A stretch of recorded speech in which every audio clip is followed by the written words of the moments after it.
tulisan beliau berupa Al-Quran, hadis, dan sunnah beliau. Kita ini masih dituntun sesuai dengan ajaran beliau. Dan yang paling penting adalah selalu menempatkan manusia sebagai kualitas yang terbaik di permukaan bumi. Selalu berprestasi, selalu berbuat baik, selalu mengarah ke arah yang positif. Sehingga jaminan itulah nanti yang akan memberikan syafaat kepada kita dari Nabi kita. Kemudian dengan kondisi itu pun nanti kita berpedoman untuk mengharungi kehidupan di dunia ini. Bapak Ibu yang saya hormati sekalian, yang pertama, marilah kita, mohon maaf, saya ucapkan, tadi siang sahabat kita mendahului kita, yaitu Dr. Jafar Nur, yang siapapun orangnya, beliau adalah mantan dekan dari Fakultas Peternakan 2 kali periode, dan beliau merupakan tokoh juga untuk UNAN. Kita doakan beliau husnul khatimah dan diterima oleh Allah di sisinya dengan di tempat yang sebaik-baiknya. Amin ya rabbal alamin. Kemudian bagi kawan-kawan dan bapak-bapak, ibu-ibu kita yang masih dilanda dengan wabah ini, mudah-mudahan cepat sembuh, khususnya kawan-kawan dan bapak-bapak ibu yang ada di Universitas Andalas pada hari ini. Oh ya, yang saya hormati hari ini Ibu Ketua Jurusan, Ketua Prodi Sastra Indonesia, Ibu Dr. Aslinda MA. Kemudian yang saya hormati Bapak-bapak, Ibu-ibu, dosen, semua yang berhadir pada hari ini. Kemudian saya sangat bangga dengan Saudara Dr. Gusdi Sas yang telah melahirkan beberapa karya yang menurut saya adalah memberikan warna yang tersendiri terhadap kajian-kajian yang dilakukan oleh Pak Gusdi, baik tentang kebudayaan maupun linguistik sendiri. Hingga Pak Gusdi bisa menempatkan diri dalam pemetaan yang jelas dalam perkembangan keilmuan.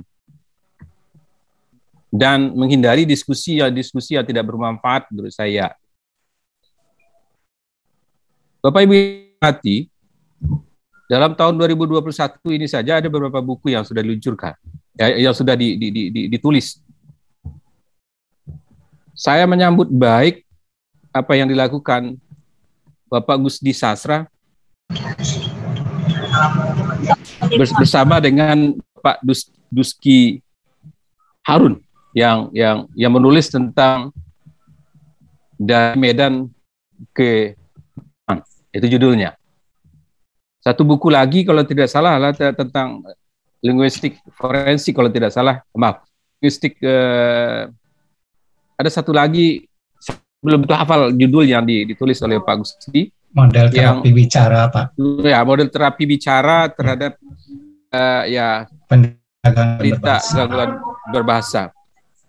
Bagi saya itu adalah sebuah pencapaian, achievement yang begitu yang seharusnya sangat dihargai di lingkungan kita. Bukan hanya diskusi yang recehan seperti di WA misalnya. Menurut saya itu tidak apa. Kalau memang ada pikiran baru, mari kita tuangkan dalam bentuk buku. Dan itu kita hargai. Apa yang kita dicapai oleh Bapak Dr. Gusdi ini sebetulnya sangat pas sekali dengan apa yang harus kita capai di dalam pengembangan program studi. Baik untuk pengembangan keilmuannya sendiri, tetapi juga untuk penilaian akreditasi di tingkat prodi dan membantu juga untuk pengembangan institusi di tingkat universitas atau di tingkat fakultas pada akhirnya. Saya paham sekali kalau hadir Prof. Nadra di sini, kita paham sekali bahwa ke depan itu semua kegiatan-kegiatan keilmian, semua kegiatan-kegiatan Tridharma itu mengarah kepada output dan outcome yang dihasilkan oleh para dosen bekerja sama dengan para mahasiswanya. Dan ujung-ujung pada akhirnya adalah penilaian terhadap karya-karya yang yang lahir sebagai kegiatan-kegiatan akademis di sekitar kita. Gitu. Maka ke depan yang sangat dihargai itu adalah karya-karya ilmiah seperti buku, seperti artikel-artikel yang terbit di jurnal-jurnal, baik jurnal internasional maupun jurnal nasional, tidak hanya oleh dosen perorangan, tetapi yang penting ke depan adalah bagaimana terlibat mahasiswa di dalamnya. Menulis mahasiswa di dalamnya bersama dengan dosen, nilainya akan lebih baik. Dan kita mengalami sendiri di prodi-prodi kita hari ini, dan itu sangat dinilai betul. Berapa orang dosen yang menulis buku, berapa orang dosen yang menulis artikel, berapa orang dosen yang mengajak mahasiswanya meneliti di lapangan, dan berapa orang mahasiswa yang ikut menulis dengan dosennya. Jika presentasinya itu tinggi, maka nilainya 4. Dan kita jamin di dalam standar yang ke-9 yang dipakai oleh Ban PT sekarang, bahkan untuk FIBA A yang untuk internasional, seperti itu. Kami sangat menghargai karya-karya seperti ini ke depan. Apa yang kita garis ke depan adalah pada akhirnya semua dosen yang mengarah prestasi yang seperti ini, fakultas sangat mendukung ke depan. Jadi target-target kita ke depan seperti itu. Oh ya, saya agak panjang juga bicara hari ini, karena ini hari pertama saya mencoba untuk menjelaskan di depan Bapak Ibu sekalian bahwa Fakultas Ilmu Budaya itu ke depan ya seperti ini, dunia yang akan kita bikin, dunia yang akan kita tingkatkan, dunia atmosfer keilmuan yang kita capai. Bukan diskusi-diskusi yang menurut saya tidak berkualitas gitu. Nah, sekali lagi saya mengucapkan terima kasih kepada Pak Dr. Gusdi yang hari ini sudah memperlihatkan tidak banyak bicara di luar, tetapi banyak bicara dalam karya-karya nyata. Saya jealous, saya cemburu, saya merasa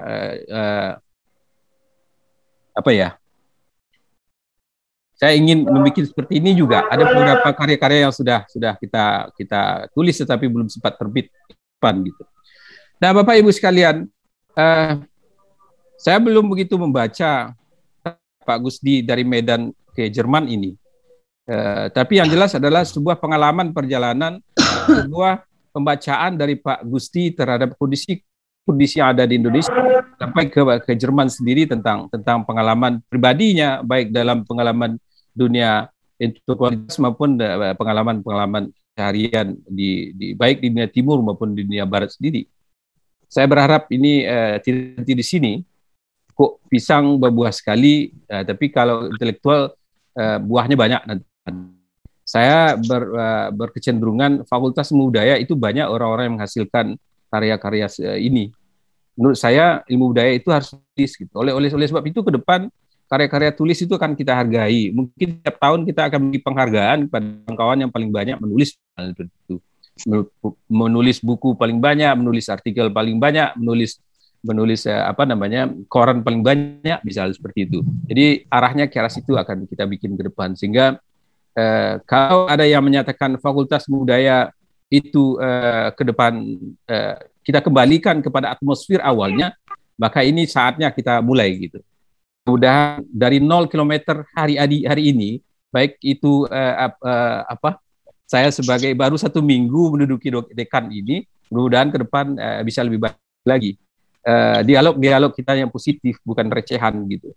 Saya kira untuk sebagai penegur sapa pengawal dari diskusi kita hari ini, saya cukup sekian dengan membaca Bismillahirrahmanirrahim, peluncuran buku karya dari Dr. Gusdi Sastra bersama dengan Pak Harun tadi. Mudah-mudahan Duski Harun, mudah-mudahan buku ini ditempatkan pada posisi yang sebenarnya di dalam kehidupan keilmiahan, kehidupan akademis, dan ini menjadi contoh juga. Kira banyak buku yang bisa kita luncurkan seperti ini. Wabillahi taufiq wal hidayah. Wassalamualaikum warahmatullahi wabarakatuh. Selamat untuk panitia. Waalaikumsalam. Waalaikumsalam warahmatullahi wabarakatuh. Terima kasih kepada Pak yang telah meluangkan waktu untuk memberikan sambutan sekaligus membuka acara. Acara selanjutnya, pandangan serta pembacaan sinopsis buku dari Medan ke Jerman, Memoir Seorang Lelaki. Sebelumnya saya akan bacakan sinopsis singkat. Ibu Panitia, mohon maaf saya sebentar. Saya mohon izin juga untuk resign karena memang ada rapat lain yang harus saya hadapi. Jadi selamat untuk kawan-kawan yang sudah acara ini. Terima kasih banyak. Terima kasih Bapak.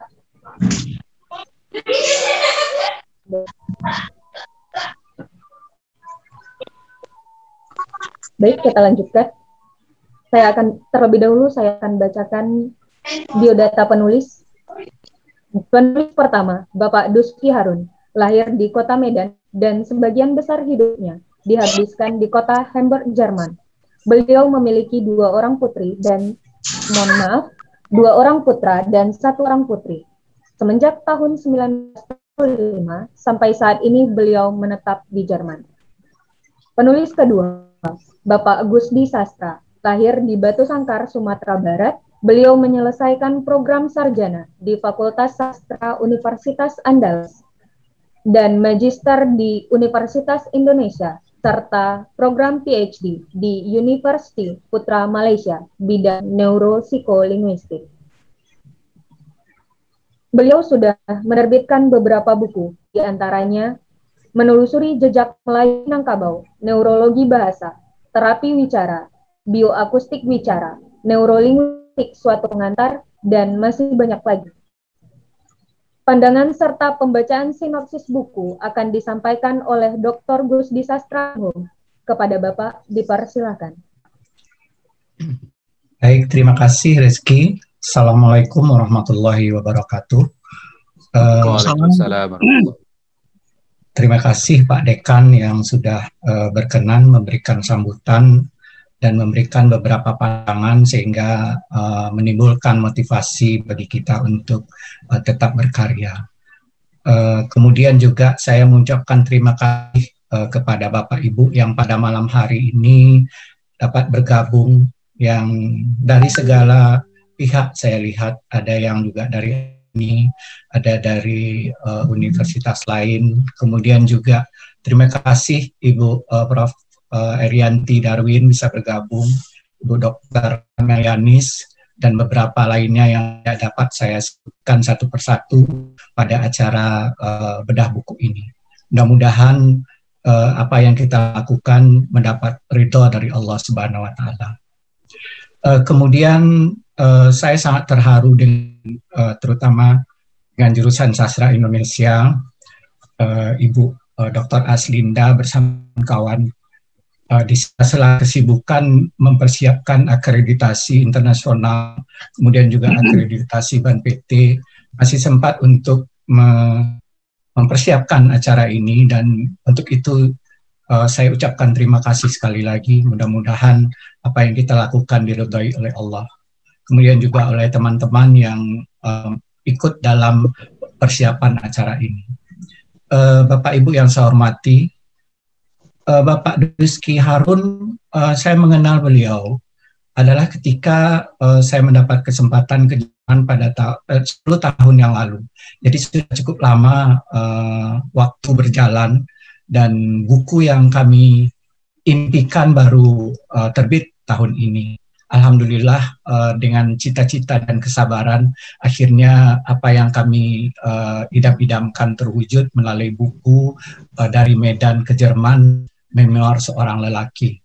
Judul dari buku ini mengalami proses yang sangat panjang juga. Dan perkenalan saya dengan Pak Duski pun sesuatu yang secara tidak saya bayangkan.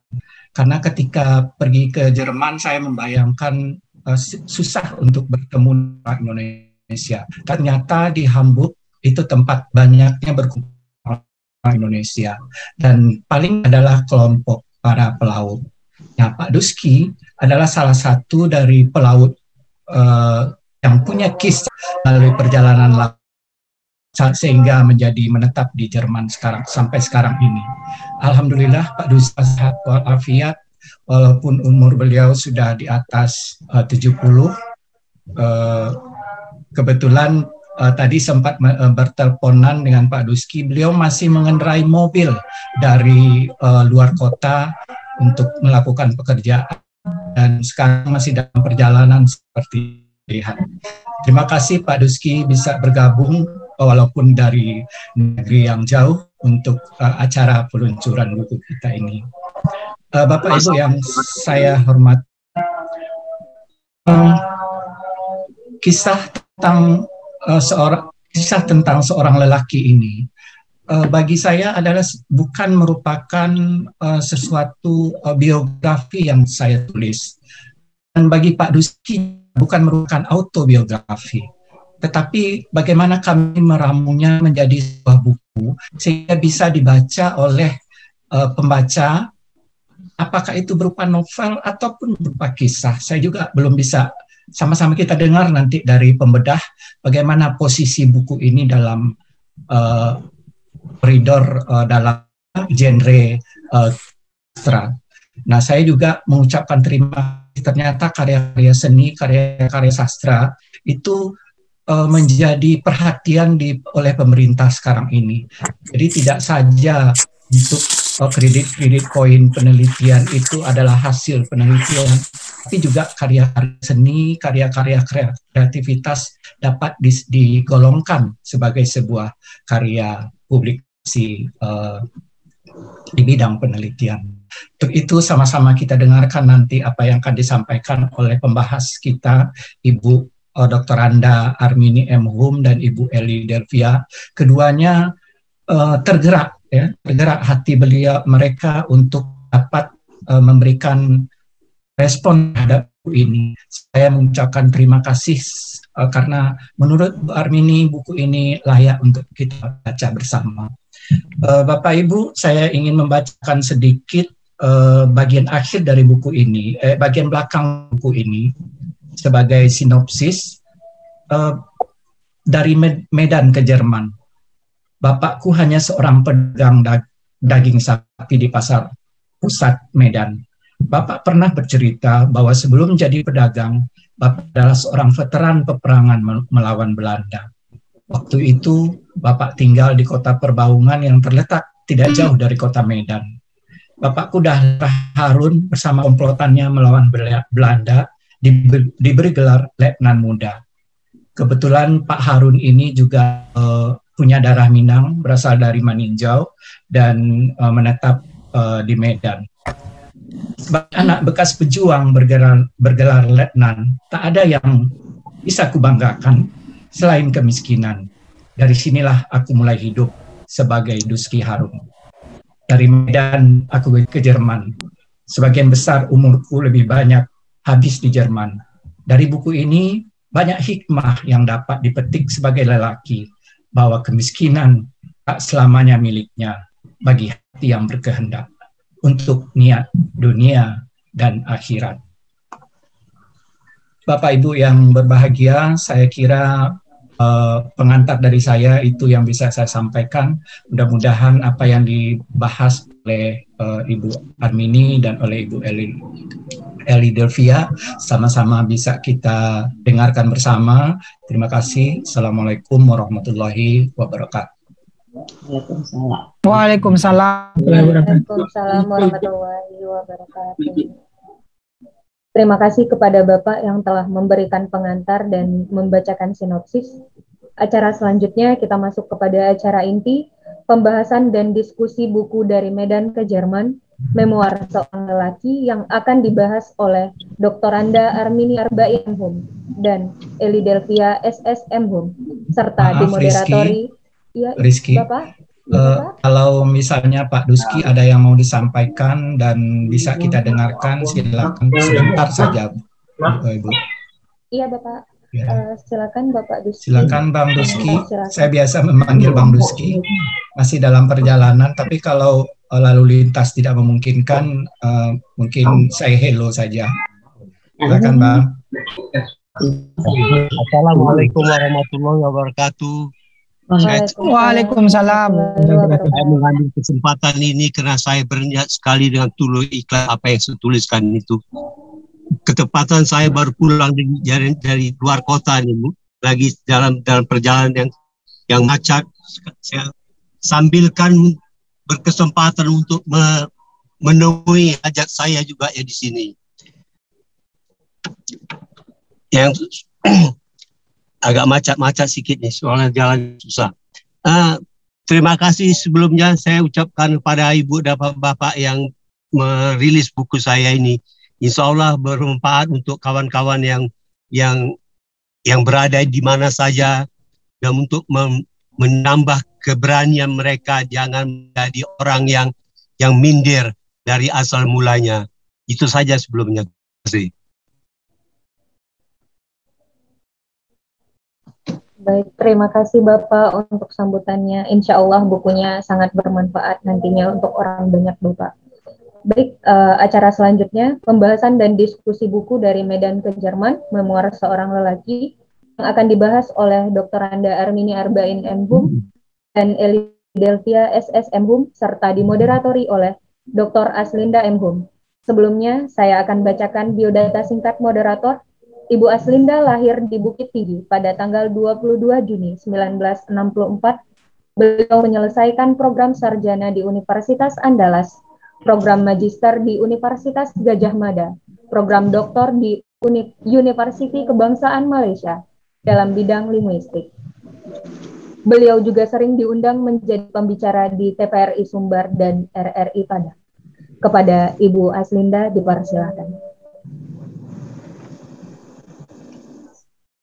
Terima kasih Ibu Moderator. Air beriak tanda kalam, air tenang menghanyutkan.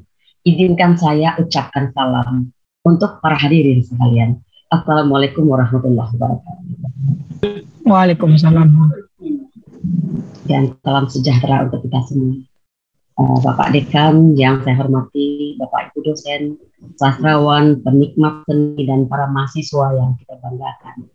Puji syukur kehadiran Allah yang melimpahkan rahmat dan karunia-Nya kepada kita semua sehingga kita dapat berkumpul di ruang virtual dalam keadaan sehat walafiat, dan selawat dan salam tidak lupa kita sampaikan kepada Nabi besar Muhammad SAW yang telah membawa kita menjadi insan yang berilmu yang kita rasakan ini.